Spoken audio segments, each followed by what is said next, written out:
Ya, assalamualaikum warahmatullahi wabarakatuh. Kita bertemu lagi untuk mapel bahasa Indonesia di kelas 7. Ada satu slogan yang menarik dan wawasan mengedukasi, yaitu yang berbunyi cinta bahasa Indonesia. Untuk materi kita hari ini yaitu peduli dan cinta bahasa Indonesia. Kelas 7 semester 1 di tanggal 13 November 2020. Baik, sebelum kita memulai pelajaran hari ini, hendaknya kita berdoa terlebih dahulu agar apa yang kita pelajari bermanfaat dan benar-benar diridhoi Allah Subhanahu wa taala sehingga ilmunya bermanfaat. Bismillahirrahmanirrahim. Raditu billahi robba wa bil islami dinna wa bi Muhammadin nabiyya wa rasulah. Baik, untuk topik yang dibahas hari ini di kelas 7 yaitu penggunaan kalimat pada sebuah teks. Untuk materi yang kedua atau slide selanjutnya yaitu kaidah penggunaan bahasa pada tata sebuah teks atau di dalam kalimat. Yaitu hari ini kita membahas dua topik. Yang pertama penggunaan kalimat dan yang kedua adalah kaidah penggunaan bahasa. Nah, yang pertama yaitu berkaitan dengan kalimat efektif. Apa sih, Pak, kalimat efektif itu? Ya, kalimat efektif itu adalah kalimat yang menggunakan kaidah atau struktur bahasa. Struktur itu sama juga dengan susunan atau tatanan sebuah bahasa Indonesia dan pilihan kata baku. Nah, ketidakefektifan kalimat dapat membuat pesan yang disampaikan oleh si pembicara juga ataupun penulis itu tidak bisa sampai, sehingga akan berbeda maknanya saat ditangkap oleh pendengar atau si pembicara. Jadi kalau kita mengeluarkan sebuah kata dan kalimat tidak efektif, itu membuat bingung apa yang disampaikan pembicara ataupun penulis kepada pendengar dan pembicara. Itu maksudnya dari ketidakefektifan. Berikutnya yaitu unsur-unsur kalimat efektif. Unsur sama juga dengan tatanan. Yang kesatu yaitu kesepadanan struktur. Yang kedua, keparalelan struktur bentuk dari kalimat efektif. Yang ketiga, ketegasan makna dari kalimat efektif.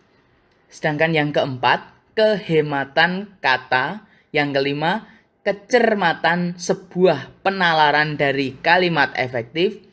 Yang keenam, yaitu kepaduan sebuah gagasan dari sebuah kalimat efektif. Dan yang ketujuh, yaitu kelogisan bahasa. Kelogisan itu dari kata logis, artinya sama juga dengan mudah dipahami. Nah, lalu kesepadanan struktur.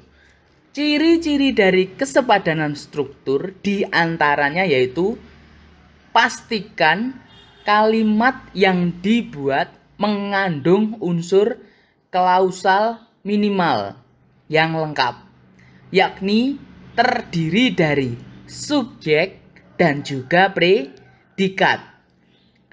Yang kedua, ciri selanjutnya yaitu tidak menempatkan preposisi di depan subjek. Nah, contohnya, bagi semua peserta diharapkan hadir tepat waktu. Kenapa bagi diberi warna merah? Karena kata bagi itu termasuk kalimat tidak efektif. Dan contoh selanjutnya, semua peserta diharapkan hadir tepat waktu. Nah, ini adalah contoh kalimat yang efektif, mudah dipahami.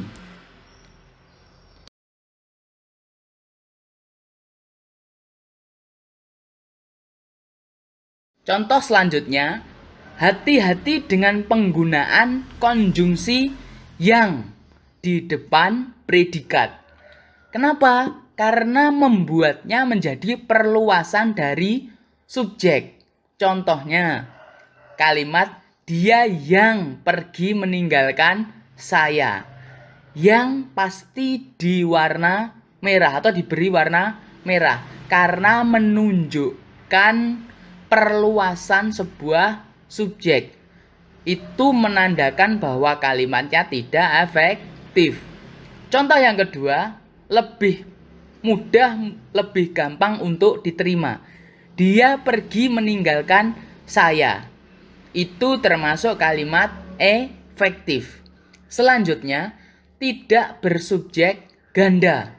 Contoh kalimatnya, adik demam sehingga adik tidak dapat masuk sekolah.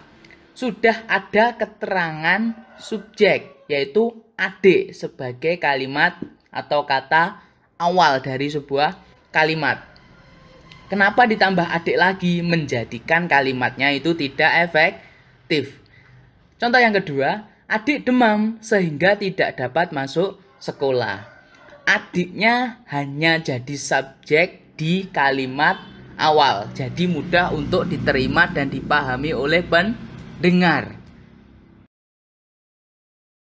Selanjutnya, kepararelan bentuk adalah kesamaan bentuk kata yang digunakan dalam kalimat itu. Artinya, jika bentuk pertama menggunakan nomina, maka bentuk kedua dan selanjutnya juga menggunakan sama, yaitu nomina. Begitu pula dengan verba. Nah, ini perlu diperhatikan lebih antara nomina dan verba. Atau bisa juga diartikan jika pada sebuah fungsi digunakan imbuhan me. Selanjutnya imbuhan yang sama digunakan pada fungsi yang sama. Contoh kalimatnya yaitu hutan bakau dikelompokkan berdasarkan pembentukan, pasang surutnya air, dan cara memanfaatkannya. Kurang paralel atau sejajar. Nah, contoh selanjutnya, hutan bakau dikelompokkan berdasarkan pembentukan, pasang surutnya air, dan cara pemanfaatannya. Kalimat 1 dan kalimat 2, kalian pasti bisa untuk membedakan karena ada tanda titik yaitu jeda yang tidak sesuai dengan keterangan sebuah kalimat. Itu namanya keparalelan bentuk. Nah, hutan bakau memiliki beberapa manfaat. Yang A, melindungi pantai dari abrasi. Yang kedua, atau B, perlindungan organisme laut. Dan yang C, perbaikan ekosistem pantai di sekitar hutan bakau. Itu contoh kurang paralel. Sedangkan contoh yang selanjutnya, hutan bakau memiliki beberapa manfaat. Yang A, melindungi pantai dari abrasi. Yang B, melindungi organisme laut. Dan yang C, memperbaiki ekosistem pantai. Itu namanya paralel yang contoh kalimat kedua. Mudah dipahami dan diterima oleh pendengar. Yaitu kehematan. Hemat menggunakan kata, frasa, atau bentuk lain yang dianggap tidak perlu. Nah, di sini ada dua hal yang membuat kalimat menjadi boros sehingga tidak efektif. Yang A menyangkut kata jamak. Contohnya, para siswa-siswi sedang mengerjakan soal ujian masuk perguruan tinggi. Itu namanya tidak efektif. Sedangkan kalimat yang efektifnya bagaimana, Pak? Ya, kalimat efektifnya ini siswa-siswi sedang mengerjakan soal ujian masuk perguruan tinggi. Jadi paranya tadi dicorak atau dihilangkan. Kata para dan sedang itu masuk di kalimat tidak efektif untuk contoh yang pertama. Lanjut ke yang B, mengenai kata-kata bersinonim. Contohnya, ia masuk ke dalam ruang kelas. Itu tidak efektif. Ia masuk ruang kelas. Itu yang efektif. Ada beberapa kriteria penghematan, yaitu yang A, penghematan dapat dilakukan dengan cara menghilangkan subjek. Contohnya, dalam kalimat karena ia tidak diundang, dia tidak datang ke tempat itu. Itu namanya pemborosan kata atau tidak hemat. Untuk kalimat yang kedua, karena tidak diundang, ia tidak datang ke tempat itu. Itu namanya penghematan kata dalam sebuah kalimat. Untuk yang B, penghematan dapat dilakukan dengan cara menghindarkan super koordinat pada hiponim kata. Contohnya, ia memakai baju warna merah. Contoh yang kedua, ia memakai baju merah. Penghematan kata ada di contoh yang kedua.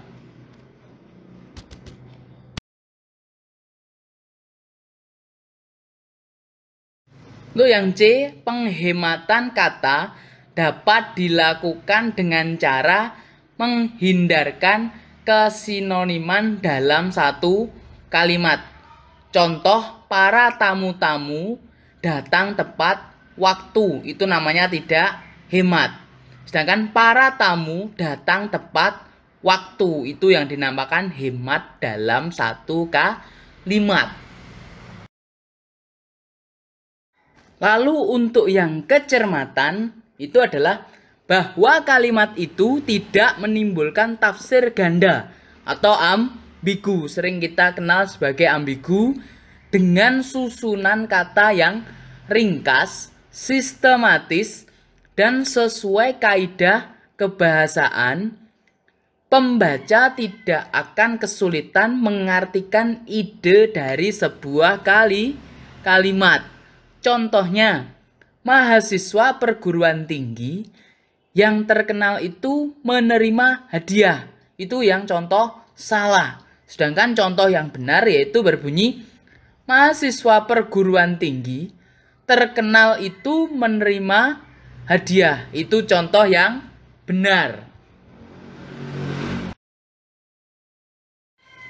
Nah, lalu untuk penugasannya nanti dikirim di grup kelas khusus bahasa Indonesia masing-masing. Sekian pelajaran hari ini. Semoga apa yang kita pelajari benar-benar bermanfaat dan barokah. Dan juga tetap mematuhi protokol kesehatan yang berlaku. Tetap sering-sering mencuci tangan. Dan juga selalu untuk memakai masker apabila sedang di luar rumah atau kegiatan di luar rumah. Dan juga saya menghimbau kalau tidak benar-benar penting, sangat tidak usah keluar rumah. Tetap jaga kesehatan, tingkatkan imun dan juga iman. Saya akhiri, wassalamualaikum warahmatullahi wabarakatuh.